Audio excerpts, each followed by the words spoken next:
Moving on from the Vision Pro, the Apple heads get all giddy about an Apple robot. Elon Musk is looking for more patience for his brain device, and emails reveal that Mark Zuckerberg wants to be king of the millennials. We're going to talk about these stories and more on this episode of Today in Tech.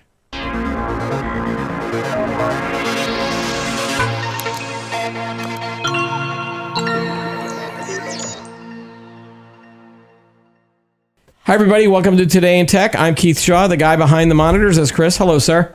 Hey, how's it going? Going well. And joining us as our guest co-host this week is Mike Elgin, a contributing columnist for Computer World, legendary journalist, outstanding author, and all-around good guy. Hello, Mike. Hey, Keith. How you doing? And you are now, you're the traveling nomad. We've been talking to you. You were in France for a while. Now you're in the US of A. That's correct. I'm doing something different. I'm actually in my own country. And I just got off a big trip, like almost 3 months in Europe, which was a lot of fun. And so now I'm back visiting family, and then we're taking off to Mexico later in the month. Yeah, and just for the record, you are not a spy. I am not a spy. Okay. Probably, but that's what a spy would say. All right, let's jump into the stories of the week. It was a slow news week, so we're going to kind of go some lighthearted stories, I think, on a lot of these topics. But first up, there were two Apple stories I wanted to bring up. The first one was that the Apple Vision Pro US sales are all but dead, according to a lot of market analysts, including IDC, which is our sister publication. So those still holding on to their Apple Vision Pros may remain in a rather exclusive club throughout this year. Market research shows that sales for Apple's first big expensive headset will remain low in 2024. The latest reports from those people keeping tabs on the Cupertino, California company say Vision Pros will have dropped off 75% by the end of August. And apparently the true test for their spatial computing dreams may rest on the rumored slightly cheaper headset. Now, IDC told Bloomberg that the Apple Vision Pro has yet to sell 100,000 units. And basically, supply chain analysts have reported that Apple cut its sales expectations for the $3,500 computer in April. But this latest report shows that sales will have dropped off a cliff in the U.S. by the third quarter and will continue to slacken through the holidays. I don't know anybody that's going to be excited for this device around the holidays, and I don't expect Apple to basically I think they're almost going to basically ignore the device at this point. So even if the next Vision device costs half of the Pro model, it's still $1,750. But I do think that would put it into different territory. Two bills versus absolutely. 3. Yeah. So what do you think now? Can we call this a flop with that many or that little of devices being sold? I always get accused of either defending the Apple people or attacking the Apple, like, oh, you just hate Apple. And it's like, well, no, I mean, I've got a Mac here. I use Apple devices. I use a lot of different devices and a lot of different services. I try to keep it down the middle, but I'm willing to say that the Vision Pro is a flop. But then I know that people will accuse me of saying, well, the true test will be the second or the third device. Where do you stand on the whole Vision Pro thing? Was it a flop? I'm on team flop for sure, because it was clear that the expectations by Apple itself were much higher than 100,000 units by now. I mean, there was a lot of chatter going around that they couldn't make more than, I don't know what the number was. It was a few 100,000, 400, 500, 600, 700,000, simply because there was no possible way to source the material, all the components. I don't recall exactly what those particular components were, but they were saying, so Apple's going to max out, and that's why they rolled it out the way they did, and that's why it's okay that the price is high, because they can only make, let's call it 400,000 or whatever it is. This is far below that, and I think Apple's got to be very disappointed. But the reality is, people talk about the price, right? Yeah, as being too high. I don't think it's that the price is too high necessarily. The problem is you have a total mismatch between the technology, with the actual hardware, and the objectives of Apple. Apple has been beating the augmented reality drum and doesn't want to use the virtual reality word ever. Yeah. And they use augmented reality either. They say spatial computing, right. but the point is they're trying it's a virtual reality headset, which is theoretically much more hardware than augmented reality glasses, right? So it's a virtual reality headset plus all kinds of really expensive, bizarre things designed to make it seem like it's augmented reality, like the fake eyes on the outside of the thing. There's literally a display on the outside so that other people can see a digitized version of your eyes. And then there's a thing where it's pass-through video. Most of the use cases are about pass-through video. So you're basically taking reality, you're taking a video of that reality, and you're in real time broadcasting it to the eyes as video, and then you're putting the digital objects holographically in space.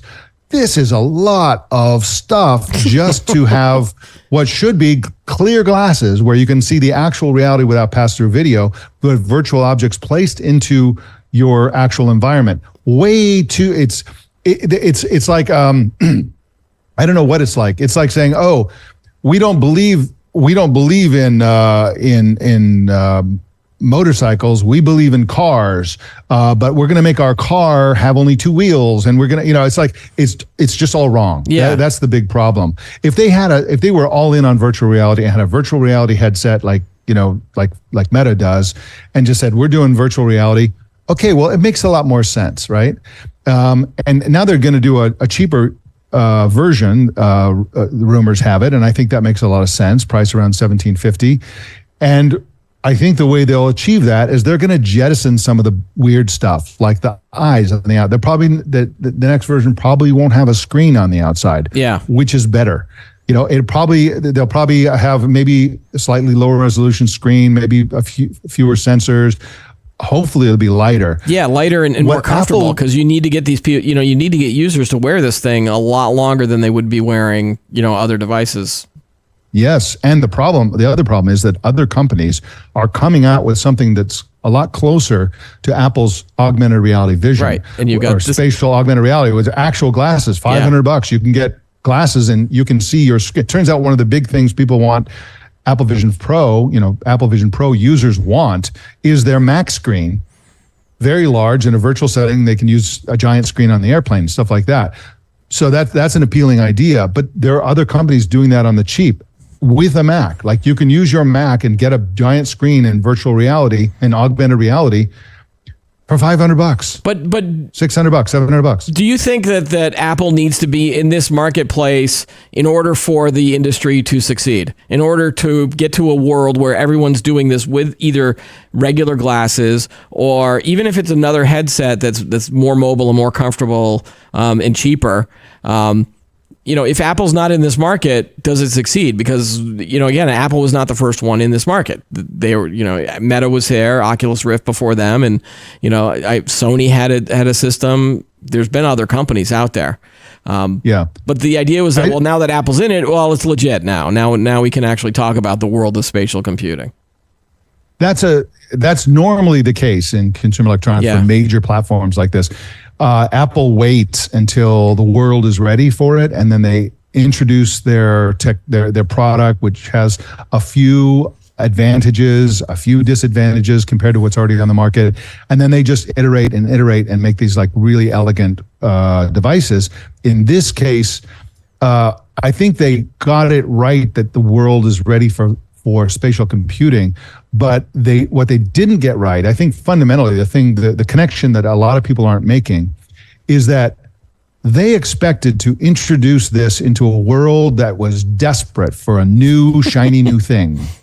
And right before they were ready to release it, the AI revolution hit. Okay. And AI is the shiny new thing. And now what we really want is, we want spatial computing, we want high-res video, that's all very nice.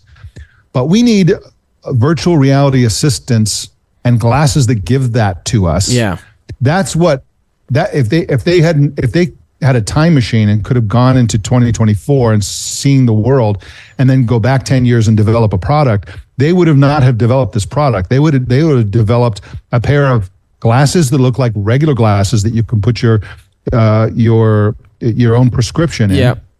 And then they would do a pretty good display in the glasses, a heads-up display. Maybe use their UBM chips and stuff, and their LiDAR and stuff like that to make it spatial, which is to say, anchor the 3D holographic objects in physical space rather than it being a heads-up display that moves with your movement of your head, right? So they probably could have done something like that, and they would have nice audio, and they would have like, Apple GPT, like you talk to Siri and stuff like that. That's what they would have done had they known what was coming.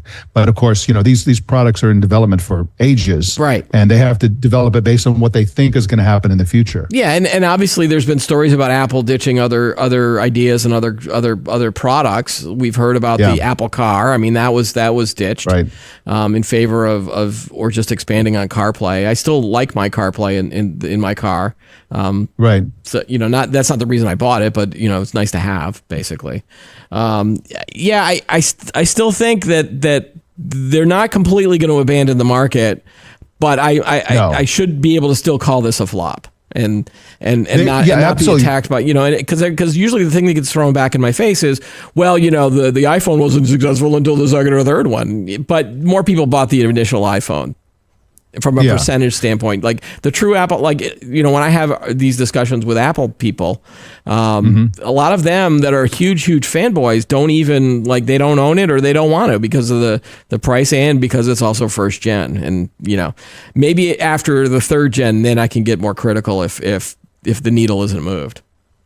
Everybody knows that the holy grail of spatial computing is ordinary looking glasses that you can wear all day long. They have AI and they give you contextual information that uses AI to perceive the environment and nudge you along, give you turn by turn walking directions, stuff like that.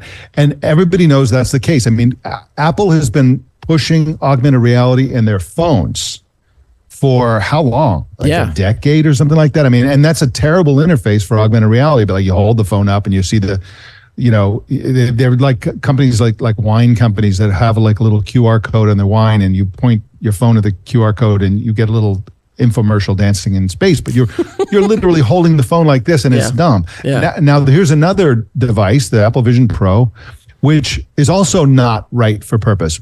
We are not ready to have what everybody knows is the thing we need, which is regular glasses that you wear all day, not massive goggles that you can't wear outside.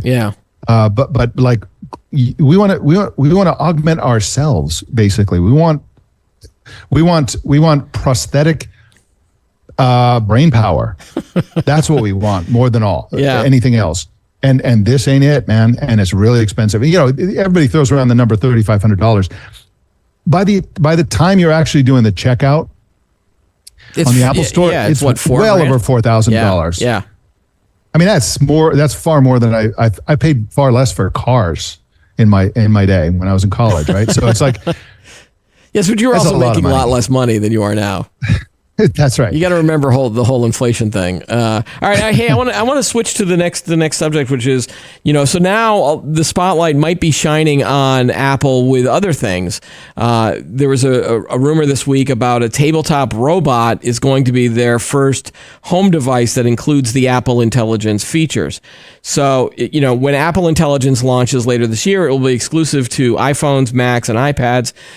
Even features like the new Siri won't be coming to modern products like the HomePod Watch or Vision Pro.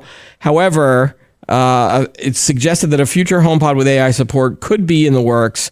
But according to a new report by Mark Gurman, who writes the Power On newsletter, who's one of the big analysts that gets a lot of Apple scoops, basically he said anyone looking to use these new features on Apple's home devices is out of luck. They're going to have to wait until the company introduces its AI-powered tabletop robot, something that he's been reporting on for several months. Back in April, he first outlined the robotics project, detailing a tabletop robot as the one farthest along in development, though still ultimately in its early days. And apparently what it does is it uses robotics to move a display around that mimics head movements such as nodding of a person on a FaceTime session. And then I guess it'll be on this device. And again, this is really early days. And, again, rumors are what rumors are. But what's interesting to me are two things is one, Apple's looking at another potential hardware device to try to sell to people, whether it's a modified HomePod or because they've already got that, or if it's a brand new and you put the word robot in it and then you add all these other AI skills or AI features or software, and then all of a sudden maybe you can get people excited about it.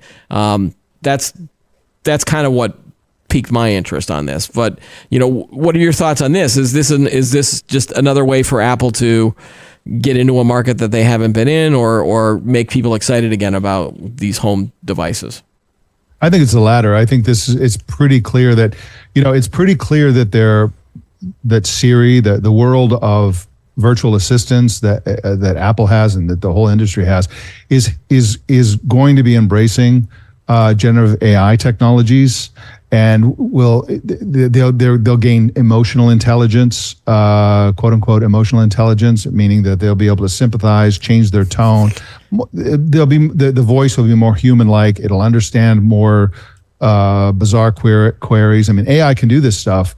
Might as well put it in a virtual assistant appliance like the HomePod. And since you're humanizing something, you might as well give it a face, right? Because it's like in facial expressions, it's a form of communication that humans use. Like we don't just spit out words. We use our face to smile, wince, like wink, like all these things. Might as well just give it a simple cartoonish face. And if you're doing that, it's a trivial matter to just have a neck and a head and have it look at you and turn around and shrug and do have a few more human-like, just nod and shake its head. I think it makes perfect sense, but it seems to me to be a fairly natural evolution of the HomePod thing. To call it a robot is a little misleading, I'm not and probably Apple won't do that. Right. No, it's just people in the media like me just trying to get headlines here with Apple robot. Yeah. But this sort of thing kind of exists already. They're like you can find products on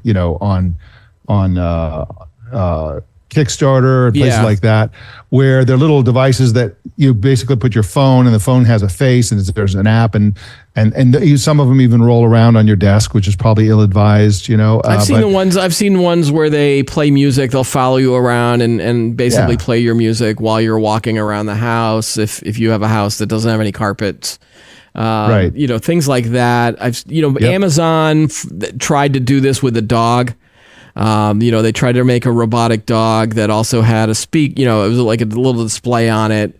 And then they tried, I think, to make that a security robot for businesses, and that failed. Bizarre. So again, I don't know. I've never seen, this is one of those things where it's like a solution that's in search of a problem, where, because again, I haven't, If I want to listen to music, I have a phone and that plays off of Spotify, and I have a computer that can play Spotify, and then I have headphones. It's not that hard of a problem. It's not a problem for me. But I do think there's something appealing about AI hardware that's sort of human-esque. Like if you an Amazon Echo or a HomePod or a Google Assistant device. Yeah, these already have the human-like quality of voice interaction, right? It's already kind of like a person. And again, I think it just is natural to add gestures, facial expressions, things like that. And I assume that's where the whole category is going. Yeah. It's trivially easy for a company like Apple, Amazon, or Google to have an interface where the face has a mouth that moves according to what's being said, and that has eyebrows go up and down at the minimum. And so I just think it makes perfect sense. I think it's inevitable. If you're going to be talking to something, it might as well have a face. Right. And why not just get Scarlett Johansson involved too? And they might as well. Everybody's doing it. I know that OpenAI got into a lot of trouble with Scarlett, where they were asking her, but then denied it. But again, that's the idea of if giving a face and an appearance to Siri, or even allowing a user to just be like, well, here's all the different voices that Siri can have, and here's the avatar that you can customize. Exactly. I think more people are just excited for a Siri that might actually be able to give good answers to something, or help us do things better. I don't know if you know this, Keith, but my son is an entrepreneur, and he has a company with an AI device that talks. You talk to it, and it's an educational device for kids 8 years old and older. And that device, you can just change the voice to anything. You can make it sound like R2D2. You can make it sound like whatever. And it's very trivial, and kids really enjoy that feature. Like they want to customize the voice and do all that kind of stuff.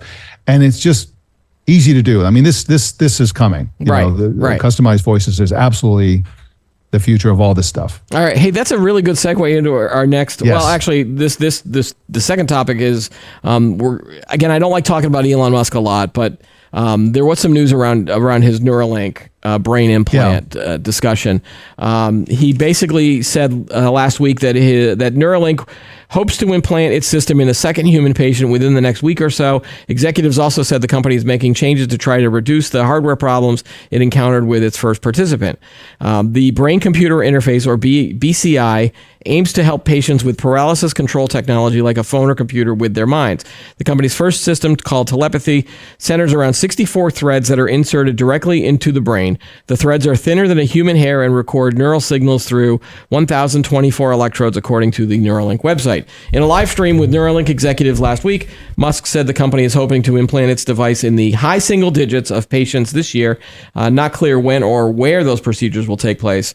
Earlier this year, in January, Neuralink implanted the BCI in its first human patient, a 29-year-old named Nolan Arbaugh, and we then talked about, they did a video that we showed on the show here too, where he was really happy with the device. But after that, they did... Neuralink said that some of the threads from the implant retracted from his brain, and they were considering, removing the implant, but the problem has not yet posed a direct risk to his safety. And they basically said that only around 15% of the channels in Arbaugh's implant are functional, but he still does a lot of different things with it. He uses it to watch videos, read and play chess and other video games up to 70 hours per week. So, I was in favor of this. I like this company, even though it's owned by Elon Musk. He tends to take the spotlight away from a lot of the technology companies that he owns, but this is one that does feel successful.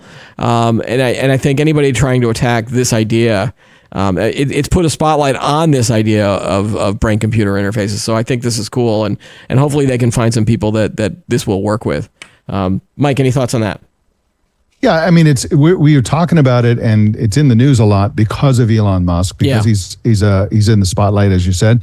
There are other companies working on this, companies like Synchron and Paradromics and Precision Neuroscience. There are lots of universities working on this stuff. Neuralink is just one company in this category. They actually approach the goals of BCI differently. They're like really fundamentally different technologies, different places where they place the electronics in the body and stuff like that. So it's really a fascinating category. If people think that this is something that's being developed for anybody to use so they can have telepathy or they can, control robots with their minds and stuff like that, just recreationally or whatever, I think that to me, that creeps me out like hard. But like for somebody with who's paralyzed or has a medical issue where they can't use a computer, they can't control things, I think this is really fantastic. And you can even imagine a future where you combine this kind of technology, an advanced version of this kind of technology, with an exoskeleton where people who would otherwise be in a bed, unable to do anything, can walk around and function. I think that's brilliant and wonderful, and it's a fantastic idea for the future, and it's probably given a lot of people hope. But it is early days. It's going to be a long time before this general category reaches its promise. And personally, we are in the early days, but if you were thinking about consumerizing this or making this available to a mainstream audience, you have to then use the whole, this is the first step towards a chip in the brain type of technology. And so instead of having glasses even, the next step would be, directly implant the internet into your brain, and basically you don't need a phone anymore. You don't need, everything is given to you. And then we talk about like the Matrix, where again, Neo needed to learn how to fly a helicopter, and he was jacked into the system, and they basically went boop boop boop boop boop, and he was able to fly a helicopter. Again, it's this whole notion of people watching sci-fi and then thinking like, well, why don't we just develop this technology and the world will be great, and I won't have to think about the rest of the problems of the world. And again, I was in that generation. I loved a lot of cyberpunk novels in the 80s and 90s. I mean, I love Snow Crash, and I love, that's how we got to, that's how we get the multiverse or the metaverse of those ideas. So I don't think I would ever get to a point where I need a chip in my brain because, like I said, I think like what you said, that little terrifies me a little bit. Yeah. But, I don't know how you get from a medical improvement, which is great, Yeah. and I totally support that, to then mainstream adoption. And you mentioned exoskeletons; they had the same issue. There's a lot of great exoskeleton companies out there. Stroke rehabilitation, where you can use the robotics to lift your arms and get you to walk. And there's some fantastic things out there. But all of these companies, they're losing a lot of money because they just don't have the user base. And the idea for a lot of these exoskeletons was that it would be inexpensive enough at some point where you could then put them in an industrial setting. So if you're working in a factory and you're lifting boxes all day, well, now you can have a back brace that's an exoskeleton that will do most of the lifting for you. And then you can almost see a path where it would come to consumer acceptance or mainstream acceptance. I just don't know if we're there yet with Neuralink, but that doesn't mean I'm not gonna be critical of the company. I think keep doing it. And if Elon Musk wants to keep spending money on that, that's fine. But at some point an investor might go, where's the profit? Where's the ROI on that? Well, the ROI, I think the first general area where this will find a big market is in the military. So you can imagine fighter pilots having, interesting, just during their service, having a chip in their brain, connecting them to, where they can control the plane by just thinking. And cutting out the middleman of using their hands and arms and stuff to control the plane, right? So and then this going to AI interface to correct like the sloppiness of just thought stuff. You can see that happening, and of course the Pentagon is a big spender. They're very happy to spend our money on all this kind of thing. So that's one. You can imagine a bunch of other non-medical use cases for this.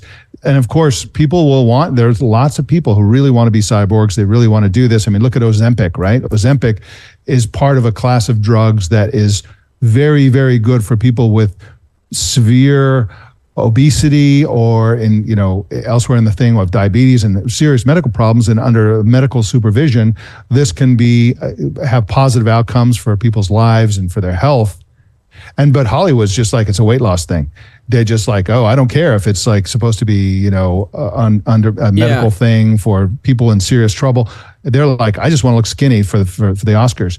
And so, people will abuse it in that way. They'll find a way. Where are you going with this, Mike? Like with Neuralink, with you think people are? Well, what I'm saying cyborgs? Is there will be. So you're going to have the sort of medical intervention. This will be a medical intervention, right? Okay. Then you're going to have people taking the technology. A lot of it may be open source. A lot of it might be reverse engineered or something like that. Well, you'll be able to go to Brazil and sort of have a procedure and have this stuff done just because you want to be a better gamer or something like that, right? What I'm saying is that anytime you have this sort of thing, which would be fantastic for paraplegics or other people with severe, extreme physical, inability to do certain physical things, you're going to have a sort of aftermarket of people who just want it because they just want the novelty or the power or the usage of this with it, and they won't have any medical reason for it.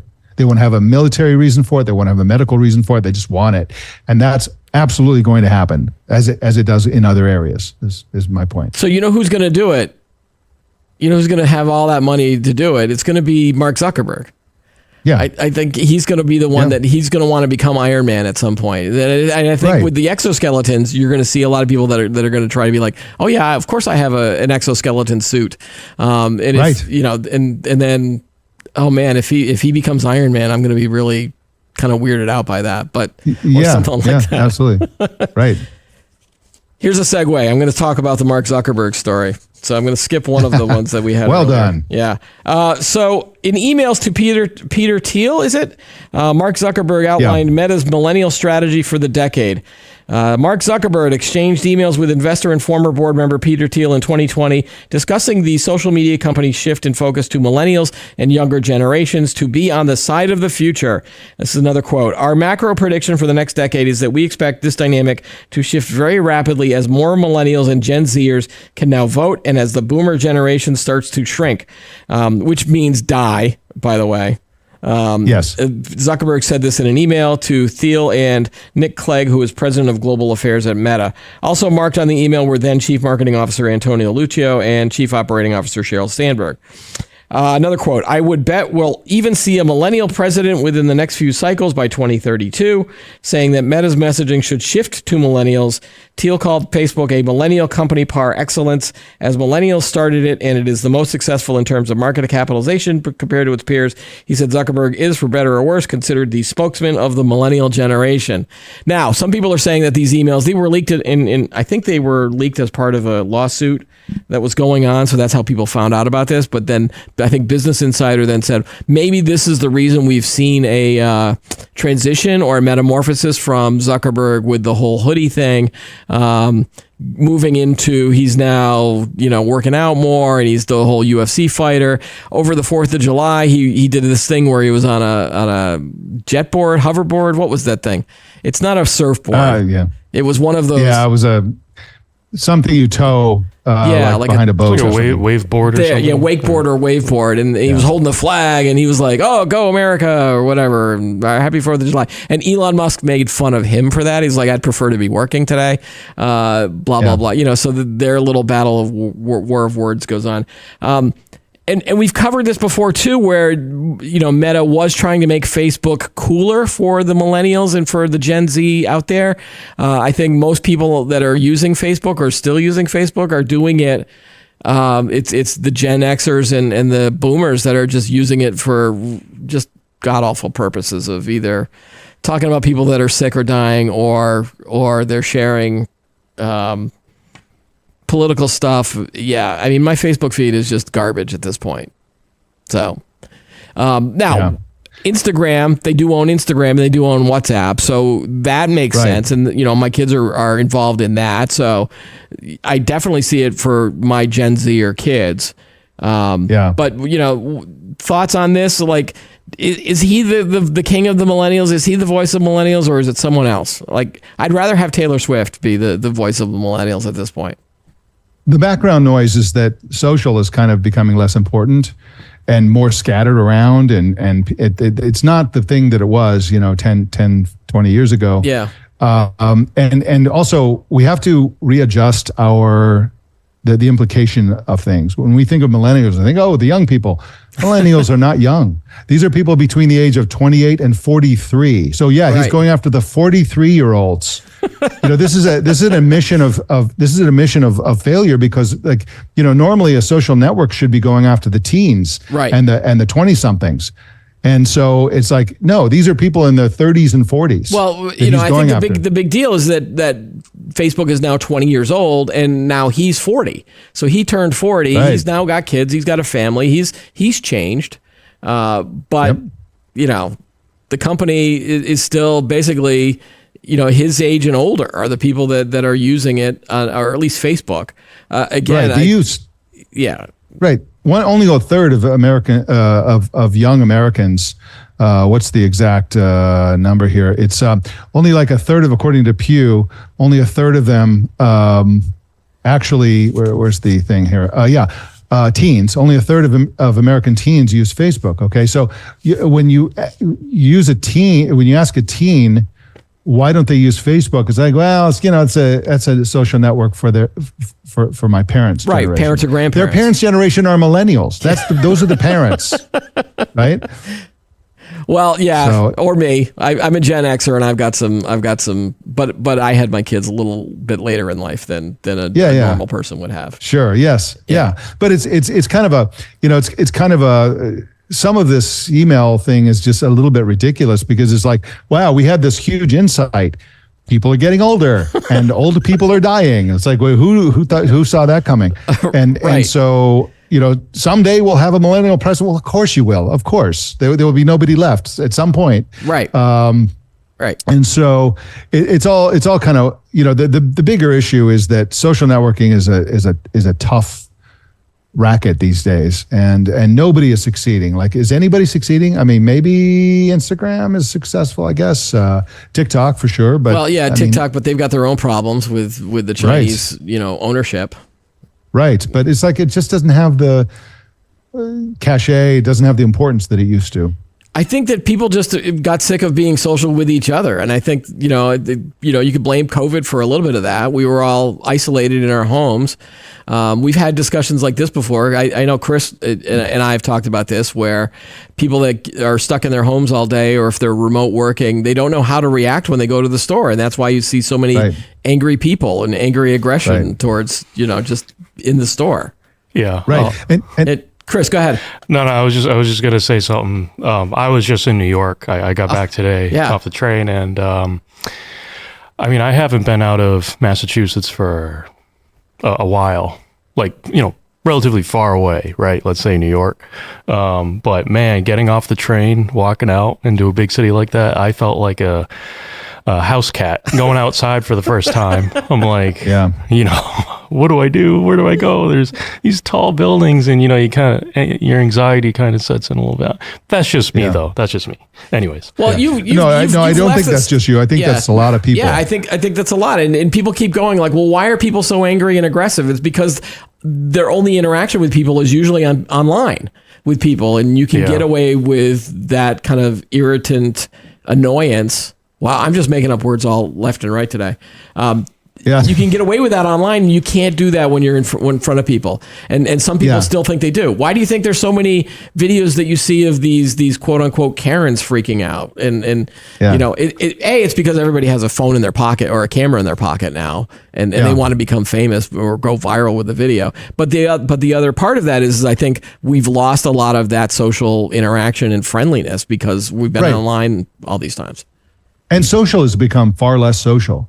So we call it social networking, and we say TikTok is a social network, but people just scrolling through videos. That's not social. Or they're influencers and they're making videos. Right. So that's not social either. Yeah, it's more about consumerism or content creation. Right. It's right. And the way you compete with TikTok these days is you copy it. You go to Facebook and you get these reels or whatever they're called.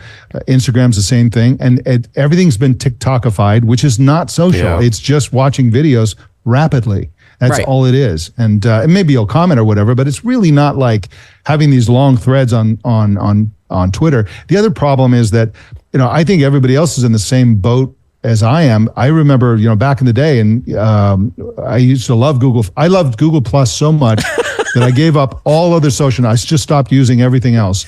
And I loved it. I could go to one place. Everybody was there. It was really cool. I loved it. Absolutely loved it. Nowadays, I'm on Twitter, Mastodon, Blue Sky, Threads, Notes, LinkedIn, Facebook, Instagram. It's driving me crazy. Like, I don't know. And I've got I've got a small number of friends that I want to follow on each one of these. So if I give up Blue Sky, right, I no longer interact with like some really smart people there that aren't really anywhere else. It's really a bummer. So the whole social thing leaves a bad taste in my mouth because it's just like, I don't know, I've scattered all over and it's time consuming and not very gratifying. Mike, I can't believe you're the one who just admitted that you liked Google Plus. Absolutely, and I'll defend that to the end. That's the hill that you're going to die on is Google Plus, man. Wow. Absolutely. Okay, so if anybody wants to read my true thoughts about Google Plus, I wrote a eulogy for Google Plus when they killed it on Fast Company, so my view on that is the first 4 years I think of Google Plus were glorious, and then it turned the N-ification, I guess you can say, on a family friendly podcast. Happened, and there was like 2 or 3 years where it was pretty lousy. But this was a social network that forced Facebook to improve Facebook. It was only because of Google Plus that Facebook increased you used to only be able to post, 400 words or something on a Facebook post. The quality of the photos was very, very low. You couldn't just follow somebody. You had to friend them. They had to friend you back in order to have a connection with somebody. They changed that for Google Plus. They made everything better. This is a social network where nerds like you and me had higher follower counts than celebrities like J-Lo and Shakira and so on. And it was a place where you could follow your interests as well as people. And if there was, you controlled the threads. Like, you do a post and people comment on your post, you could delete their comment. And you could not only delete it with one button push, you could delete them, you could unfollow, you could block them, and you could report them with one click. Can't do that. It was fantastic. Yeah. It was fantastic. Yeah. And people just didn't understand. Everybody had they didn't do it super well in the sense that everybody either had a fire hose of content, which just ridiculous and you couldn't keep up with it. That was pretty much my situation. Yeah. Or it was just crickets and seemed like nothing was happening. And there was no, like, I think Meta has done a good job on all their social networks of just using the algorithms to tailor it so it feels, like there's a good amount of posts that you see. And I think Threads does this really well. Google Plus was a fire hose or crickets, and there was nothing in between. Okay. And so that was one of the big problems. Do you think that there still is a need for a good social network? Because I'm not going to call Facebook a good social network anymore. They're in it for money. They're in it for the ad views. The problem is that... Yeah, I mean, because I've seen, I think Blue Sky and what were the other ones that you were talking about? Like Mastodon was like the anti-Twitter. Mastodon is probably one of the best things for tech fans. Threads is, a mixed bag. I'm on probably the most exotic one I'm on is Substack Notes. Which I've got a Substack. I follow Substack, but it's with a fake account. I don't tell them who I really am. But it's a lousy social network. I use it only because I publish a newsletter on Substack. But LinkedIn, Facebook, they're all just like, they're just, I don't know. It's like there's nothing that really satisfies. I can't cancel them. I can't embrace them. It's just, I feel like the whole category for me personally just feels stuck in the mud. Yeah. And so I kind of do a posse thing, post once, syndicate everywhere, whatever that is, where I'll post maybe on my blog or like on one of my blogs, and then I'll link to that blog on everywhere. So there are some people who, if people follow me on 2 or 3 social networks, they get the same post from me probably, and which is irritating. I just don't like anything about social networks these days. It's just not what it used to be. But I guess the question is do we need something like that in the future? Like, do we need to have this social networking anymore? The problem is, how do you get everybody in one place? Like, I would happily embrace any one of those social networks if everybody was on it, right? And I could just devote myself to really living that context. But we might not be able to, because we're in this world of diversification, and the same thing happened with television, and the same thing happened with music. You used to only have 3 channels on TV, and then you had cable, and they had 60 channels, and now you've got a billion different streaming services and entertainment options that are supposed to make this world better, but it doesn't. It only makes it just spreads out like a big flower. That's I don't think we can ever go back, and I think you're going to see. I don't think there's any bringing everybody back into a single place, right? Because it's like, and it varies by country. So I have a lot of friends abroad.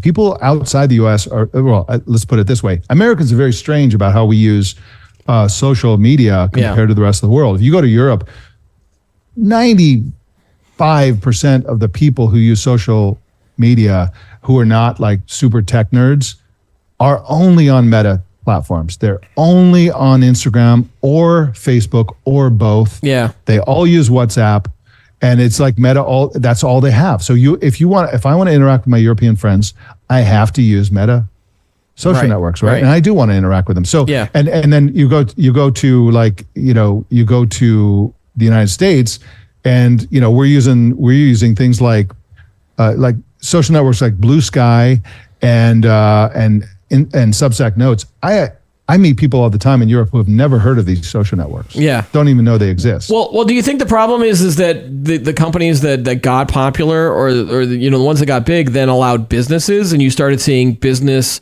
accounts and using it as a marketing tool? I mean, even we're guilty of that. We use social networking to help advertise, the shows that we do or articles that we write.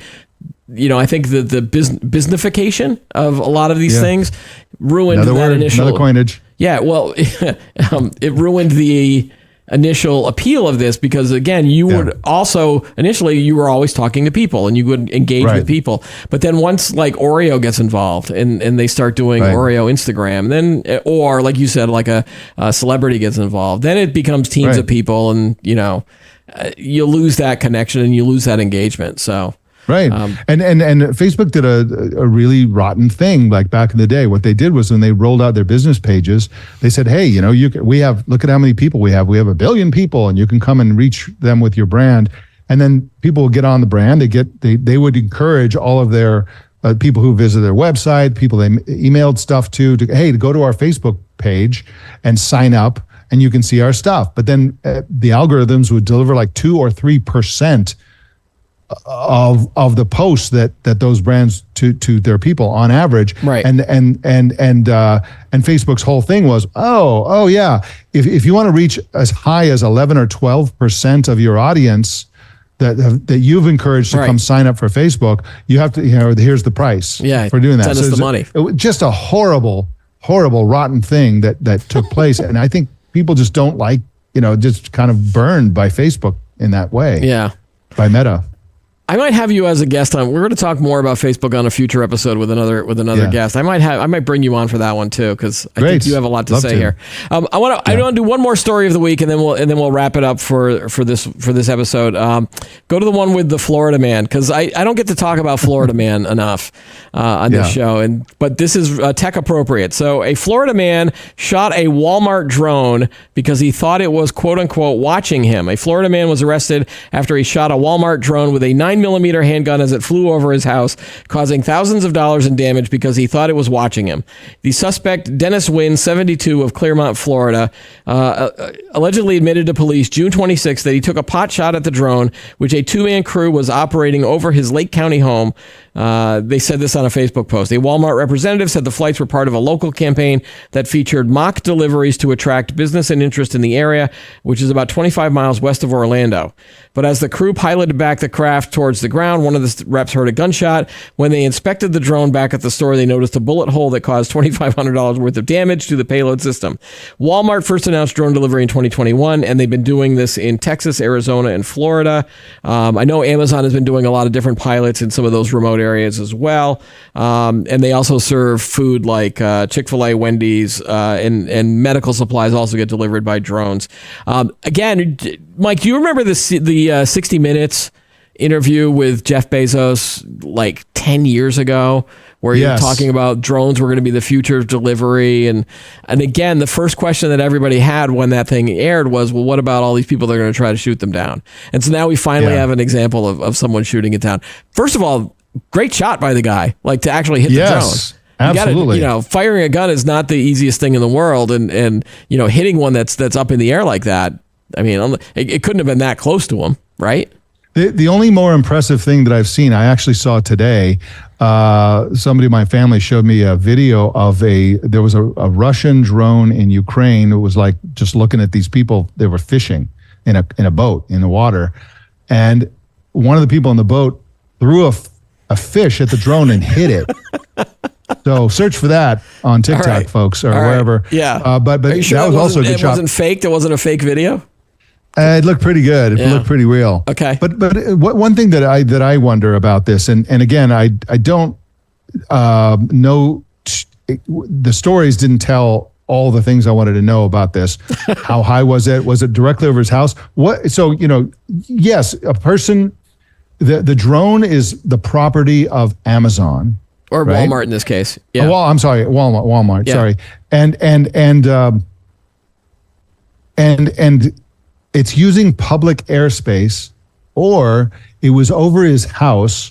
How high does one's property rights go? I can't remember. Yeah, this was something that when I covered robotics and drones for another job that I had, there was a discussion about how when you own a house, do you own the air up into the atmosphere? You probably don't. At some point, it becomes public airspace, and certain things can fly over your house. That's why planes can fly over your house, but not 100 feet. Right. I mean, and so this drone wasn't flying at 6,000 feet. It was, but so we have to clarify those laws and rules. I also, if this was an Amazon drone, and somebody thought, well, I think he was spying on me, I think that's plausible. Amazon is not to be trusted with people's personal anything, right? They absolutely, you read their terms of service for all their stuff. Yeah. This is the company that, if you recall, came out with a phone that basically says, oh yeah, just push the magic button and it will tell you stuff. Like you'd point it at, a box of cereal, right? And you push the button and it'll come back and say, oh yeah, that's a box of cereal from this company. Here's like a link to their website and all this stuff. But when you push that button, it not only took a picture, but it also recorded 15 seconds of audio. Wow. Yeah. Whatever people were saying in the room and uploaded it. Their robot we talked about earlier. Okay, this thing is mapping and scanning your house. This is a company that wants to sell you furniture and stuff for your house, and it wants to know what you got. It did the same thing with that. Remember the camera-based devices that help you get dressed and you could try things on and all that kind of stuff. It's in there mapping your wardrobe and learning. This is a company that's not to be trusted. If Amazon is flying drones over people's houses, I think there's at least a 50-50 chance they got a camera and they're just taking pictures and they're hoovering that up into their AI. But if it's delivering it to your house, do you think that they would then have the right to do it if it was your neighbor who was getting the delivery? I think their philosophy is ask for forgiveness instead of permission. Wow. I think Meta's the same way. Absolutely. Yeah. So I think Florida man's like onto something here. Frankly, potentially. No, don't shoot drones, people. It's the wrong thing to do. However, I'm not sure we've really figured out what. I mean, I'm a drone pilot. I fly in a lot of places. They don't bring drones in Morocco, where we go to a lot. They're banned. You can't bring it into the country. And in Morocco, many of the houses in the old parts of the cities called Medinas, they're open on the top. So if you're in the house, there's basically a central courtyard, and then there are rooms all around the outside, and the top, or many of them, are just wide open. You can literally, with a drone, you can literally fly into someone's house, or you can hover above it and see right into bedrooms and stuff like that. Yeah. So I understand why they ban it in Morocco, but there's also something to be said with that. When you build a fence around your house, right? You do it because you want privacy. You don't want, for whatever reason, everyone has their own reasons. And to be able to just say, okay, well, we're going to deliver Burger King to somebody, so we get to just fly over people's houses, and why not just take pictures, get high resolution, way better than the satellites, right? I don't know. I don't think we as a society have figured this out. And that's probably the reason why you haven't seen widespread adoption of these drone delivery services. You're only seeing test cases in limited availabilities, and they're not replacing something what you've already got. Like, again, if I want a bag from Burger King, or I can do that by doing DoorDash, and DoorDash can, send a guy, and I'll pay the extra fee to get instead of getting in my own car and doing it. It seems incredibly inefficient to deliver things by drone. I understand medicine in remote islands and stuff. That makes a ton of sense. But again, it's that issue that we've talked about, where you've got a really specific purpose for a good idea, like delivering medicine. But how do you get that to mainstream so that if I need, the latest Harry Potter book, that's going to be delivered by drone instead of delivering by people, which is a lot more expensive. Right. But a lot of these drones, I mean, they're not seeing any big savings at all. So you don't need to deliver things by. You don't even need people, like self-driving delivery cars. Yeah, they're not. Those are expensive too. They've not yet reached that point where it's less expensive to do it via machine than it is via But you can imagine someone like Amazon. You'd have to, I don't know. They're spending lots and lots of money trying to figure out a better way to do it. Yeah, absolutely. But as a drone, you fly a drone, it's electric, probably has rechargeable batteries, right? It goes out and delivers something. Okay, now it's got to be recharged because, it can only fly. So that's batteries are heavy. That whole battery problem is something too. Yeah. So I would love to see transparency and honesty around the actual cost to deliver things by drone. It's got to be a number, per weight or whatever it is. And just I want to. My guess is it's it currently costs, $15 or $20 for every delivery or something ridiculous like that. And it's definitely higher than what they're currently doing with humans. Yep, absolutely. So anyway, I don't know. It's I think. I think we shouldn't be too rash to judge Mr. Florida Man. Florida Man. All right. He's had a rough life, and I just hope that they. I hope they dismiss. Crack shot listen, too. I hope they dismiss the charges against him. I'm sure they will. I'm sure at some point. Yeah. But it made the headlines, so good for him. All right, Mike. And also now he's learned about drone delivery, and maybe he can order like bullets and stuff by drone. All right, Mike. Again, thanks again for being a guest co-host of the show for these past few weeks. Always fun to talk with you. It's been a gas, and I've really enjoyed it. Thank you so much, Keith. All right. Thank you. And that's all the time we have for today's episode. Be sure to like the video, subscribe to the channel, add any thoughts you have below. Join us every week for new episodes of Today in Tech. I'm Keith Shaw. Thanks for watching.